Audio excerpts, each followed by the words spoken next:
Joe, obviously in your job as Chief Creative Officer, you're working in just like every aspect of Marvel. Is there, usually when we talk, I ask this question, what's taking up most of your focus right now? Is there one area that you're working on a little bit more heavily currently? The beauty of my job and the thing that I always feel incredibly blessed to be able to do, aside from the fact that I just get to work in this industry, is the fact that no 2 days are ever the same. Yeah. Right? Every day is different. One day I could be working on scripts, or I could be helping design certain things for TV shows, for the comic books.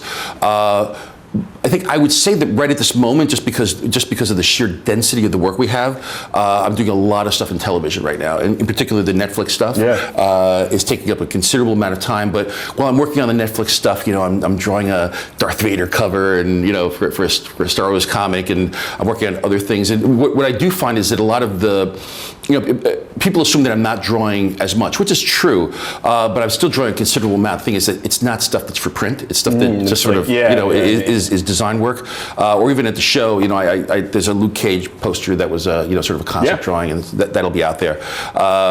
But yeah, I would say that right now it's probably the Netflix stuff that we're doing. And when you do get that time to draw, and especially stuff that is for print, like maybe more of the stuff obviously that you came up in the business doing, is that, does that become like the relaxing part of the job now? Because it's not as much of the business stuff, and you can do kind of obviously what you were doing for years. It's the stuff I miss. When I actually have the opportunity to sit down and draw, I'm like, God, I could so easily just go back to doing this. Right. 10 hours, 12 hours a day, because it's what I've always done. So there is a sort of melancholy feeling that I get when I start doing it, because I know I'll only be able to do it for a short spurt, and then I got to move on to the next thing. Most recently, actually, and I can't really say what this is for, but I did do a 4-page sequential story that'll actually be in a film. But again, that'll I'll let when somebody's ready to talk about that, they can. It's not a big deal. It's just I had an offer to do it. I said absolutely, I have to do it. It sounds like great fun, and I did. So. And you mentioned the Netflix stuff is something that you've been working a lot on, and then this already has been a newsworthy convention for those shows. But just in a more broad sense also, obviously it's been a success. Daredevil season 3, we've got all these other shows coming, Luke Cage in September, Iron Fist, Defenders. Like for you, that must be gratifying, not only from being in your position, but also I think those shows have done such a good job of revealing a different side of Marvel to the mainstream. Much like how the Marvel Studios movies have revealed a lot of the classic superheroics to the mainstream in a huge way. The Netflix shows have revealed more of like the street level kind of grittier stuff, which is something very close to your heart, obviously, as Mr. Marvel Knights and former Daredevil artist. So how gratifying has that part been? Like being able to show that different side of Marvel that is very different, but still obviously fits in the whole. Well, I think the answer to that is pretty obvious. Just from where my roots are, where I come from, the fact that not only do I gravitate towards that sort of realism and sort of darker, hard-boiled side of the Marvel universe, it also takes place in my hometown. I'm a New Yorker. I'm still a New Yorker, and I love the fact that we're shooting in New York. Right. So it's everything I could want out of something like this. But it's incredibly gratifying as well to see stories that I grew up with, from the Miller stuff and beyond, and even stuff that I had an opportunity to work on, with Kevin Smith and David Mack and so many other people, and see that, parts of that portrayed, in this series, and or Jessica Jones, I was lucky enough to bring Brian Michael Bendis. Why do I say Brian Michael? Brian Bendis. Yes. To Marvel. All these years, we still need the middle name. Helped usher Jessica Jones when he created the character with Michael Gaydos. So it's insane, to see this stuff, actually happening. And I'm also going to ask you a little bit about Marvel Publishing. I know you're not as involved as you once were, but I know you're still, obviously, it's part of the purview of the job. And for you as a guy who was the editor-in-chief for 10 plus years and is still involved, but from a little bit more of a distance, obviously, when you look at the current line, and Marvel has done a lot of interesting things, right? It feels like it's again a place of where there's a lot of experimentation going on, which is similar to when you came on board. We're at a point where we have 2 Captain Americas. Thor has been a woman for 2 years now. We've got characters like Squirrel Girl, and Slapstick's going to have his own comic like what like when you see the line, like what sticks out to you as stuff that interests you in the directions it's gone in these last few years since you've been out of the IC job? I think what sticks out to me is the audience's willingness and desire to accept different versions of our characters, different characters, you know, or characters that generally were never successful, now being successful. You know, characters. Squirrel Girl's a perfect example of this, right? Yeah. The way folks have embraced her. And I think that's a really interesting thing to see happen, because during my tenure, and actually even before my tenure, it was a very difficult door to break through. You know? And as much as we pushed, certain offbeat ideas would have a lot of trouble sustaining. You know, but now it seems like the readership, because it's growing, you know, and there are more women reading comics, and we're bringing in a lot of different people that are interested in comics through the movies, through television, through just the idea of comics. I think that audience growing in that sense, and the diversity of the audience is helping us to be able to launch new ideas and new concepts, or revive old concepts, or twist old concepts into something new that works. So, and the other reason that's really important, and I tell this to people in particular, those of us who live in this world of comics and understand it, right? Those of us who understand that when Cap says "Hail Hydra," you should wait till the second issue, right? Perhaps, before you lose your mind.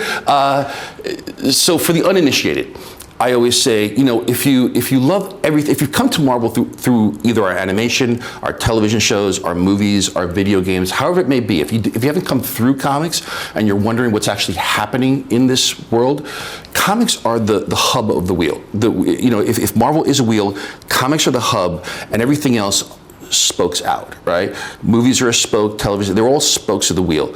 If you want to know what the future is in the movies, television, video games, animation, pick up the comics, because there's a very good possibility that the stuff you're reading today will eventually find itself, or a version of it, in one of our other media outlets. Yeah. Maybe next year, 4 or 5 years from now, maybe 10 years from now. I mean, if you look at the stuff we're producing in studios right now, Civil War, right? Civil War was, you know, 10 years ago. So, and here we are, right? It's this huge movie. It's the same thing in our television division as well, right? Jessica Jones was a comic, probably more than 10 years ago, I'm thinking. It started in 2001. Right. Yeah. So, and that was the breeding ground, right? So who knows? You know, who knows where Squirrel Girl will end up? So that to me is the incredible richness and beauty of comics, is the fact that we can be so wildly creative, because at the end of the day, if it fails as a company, as a publishing division, you lose thousands of dollars, right? If this is a television show, you're losing millions of dollars. So, and the other thing is, our fans, they are the Johnny Appleseeds. They tell us something is resonating, something is hitting a core. And that's something that we should start to cultivate, and you know, and try to develop. And before you know, another great example is Ms. Marvel, right? Perfect example of a character that, if we had put that book out 10 years ago, it probably would not have succeeded, right? But not only did we find the audience, but we had the right people on the book, right? And we had the right editor on the book, the right creators on the book. It was just perfect timing, and now we have a book and a character that is very recognizable very, very quickly. That doesn't happen a lot, and who knows where Ms. Marvel is going to end up? But you can be sure that somewhere down the road she will be she will be part of the future of Marvel in other mediums. Yeah, and I mean, I think, you know, the definition, I guess, of what's experimental or what's obscure keeps changing, which is an interesting thing, you know, as a fan and observer to watch, because, you know, this is the obvious example, but the version of Guardians of the Galaxy that we saw 2 years ago on screen only existed in comics since 2008. And in 2008, I mean, it was certainly a well-received comic. It was, you know, it was a beloved comic, but it was not the hugest book. And those characters for years were hard sells, right? All of like that area of Marvel. And now, not only is obviously beloved movie franchise, but it's a franchise in the comics where we have multiple Guardians of the Galaxy books, which literally 5 years ago would have seemed crazy, like it would have been unheard of. And that, you know, and Abden and Lanning did a great job of bringing those characters together. And you know, it was, not only was it great to see happen in publishing, but we immediately, when we saw that in publishing, we're like, there's something there. So the interesting meeting was, I remember having this phone call. It was right around the time that we become part of Disney, and we're having a phone call and talking about the movie slate. And what do you have after Avengers? What do you guys have? Well, you got this thing called Guardians of the Galaxy. Okay, well, it's got a talking raccoon and a tree, and it was like dead silence. Trust us, it's going to be great. And then we went into the pitch, and they immediately got it.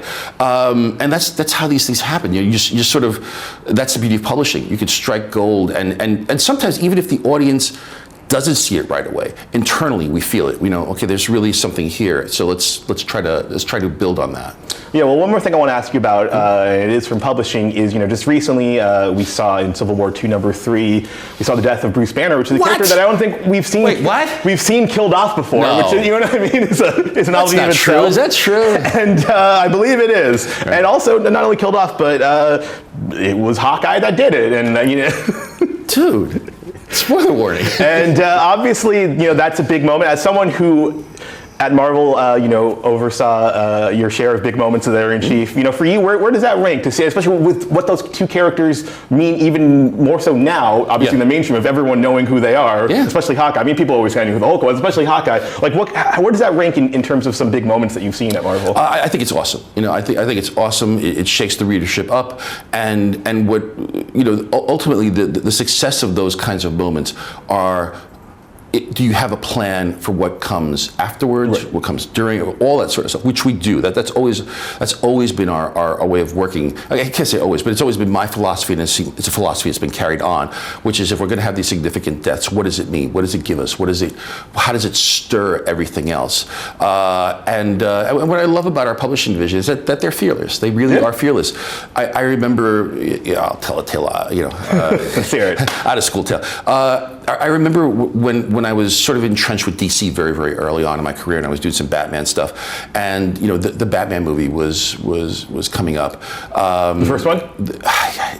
One of them. One of them. I don't remember at this point, but I remember there were a lot of mandates, coming down from above, and to DC that you better treat Batman pristinely. You can't kill off the character doing anything screwed up because we got a movie coming up. So they wanted to make sure that things weren't got shook up too much. On the flip side, for us, we had movies coming up, and Captain America in particular, and Avengers coming up, and we did something called Civil War, where Tony Stark was initially perceived as a villain, and Captain America would die. And ultimately, those kinds of stories actually helped by shaking things up and making people aware, because Iron Man was not a household name, and suddenly you had this character who had people were questioning, ethics and morality, and before you knew it, our writers of all our other books found Iron Man, Tony Stark, so fascinating that he ended up appearing in every Marvel comic just because his character was so rich at that point, because you gave him some gravitas whether you agreed with him or not. And then the death of Captain America brought upon us the idea of Winter Soldier, thanks to Ed Brubaker, right?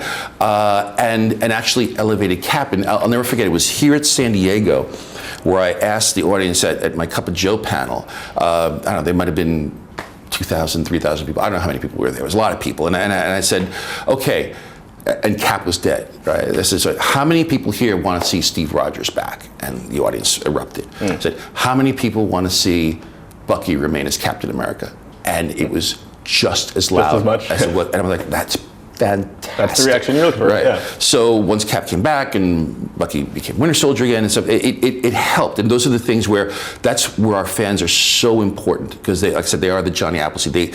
They spread the word about this stuff. And when the movie comes out, there's an immediate recognition that even for the layperson, if they don't know who or what a Winter Soldier is, they probably have somebody in their life that's going to say, "Oh, that is," and they explain it to them, or they get that there's a buzz online and they're immediately intrigued. Right, yeah, absolutely, yeah, no. Thank you so much, Joe. I really appreciate stopping by. I appreciate all the insight. I know we could keep going, but I know you got places to be. I do, and it's very hot, so I'm going to Yes, it is. Thanks so much. I'm Albert Ching. Thanks for watching.